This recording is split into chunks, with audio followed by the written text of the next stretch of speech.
అందరికీ నమస్కారం. చాలామంది నన్ను సంఖ్యాశాస్త్రం గురించి అడుగుతూ ఉంటారు.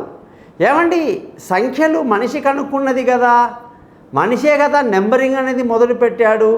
మనిషి కానీ తెలుసుకోకపోతే 1 నుంచి లెక్కలు రావు కదా, మన వాళ్ళే కదా సున్నాని కూడా కనుక్కున్నారని ఇలాంటివన్నీ చెప్తుంటారండి.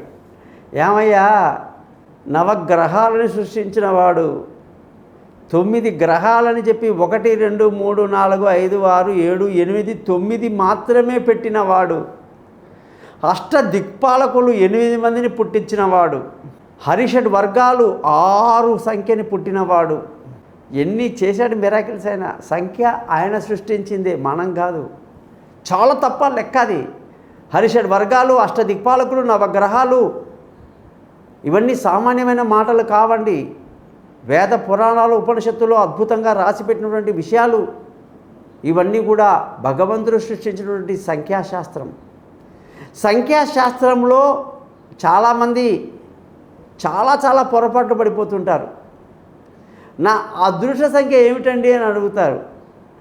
ముందుగా చెప్పేది, మీ యొక్క పుట్టిన తారీఖునే మీరు దాన్ని అదృష్ట సంఖ్యగా తీసుకోవాలి.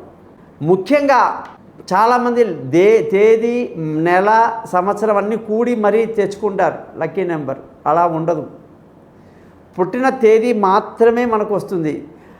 అన్నిటికంటే మించి ఇన్ని అక్షరాలతో నీ పేరు రావాలి అని చెప్తాం. అక్కడ మళ్ళీ పప్పులో కాలేస్తారు. ఒక వ్యక్తి పేరు 2 అక్షరాలతో రావాలి అని ఉంటే తెలుగులో నాని అని అద్భుతంగా పెట్టుకున్నాడు. వాడు వెళ్ళి ఒక పనికి మాలోడి దగ్గరికి పోతే, వాడు నీ లక్కీ నెంబరు 2 కదా అంటే, అవునండి నాని కదా పెట్టుకున్నాను అంటే, అదెట్లాగా నాని అంటే 4 అక్షరాలు వస్తున్నాయి కదా, 4 లెటర్స్ వస్తున్నాయట. నీ పెండాకోడు నాయన, 4 ఏమిట్రా అంటే ఎన్ఏ అని, వాడు నాని అని ఎన్ఐ అట, లేదా ఎన్ఏఏ ఎన్ఐ అని అలాగే ఏదో పెట్టుకున్నాడు. నవ్వు వచ్చింది బాగా. తెలుగు మాటలకి, తెలుగు సంఖ్యాశాస్త్రానికి, తెలుగు పంచాంగానికి మధ్యలో ఇంగ్లీష్ లెటర్లు తెచ్చి పెడుతున్నావు ఏంటి నువ్వు? అసలు ఏమన్నా అచ్చులా హల్లులా? నీకేమన్నా అసలు అర్థమైందా భాష? తెలుగు భాష అంటే తమాషా.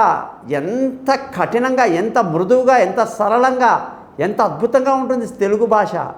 తెలుగు మాటలో నీ అక్షరాలు 2 ఉండాలి కానీ ఇంగ్లీష్ మాటల్లో కాదు.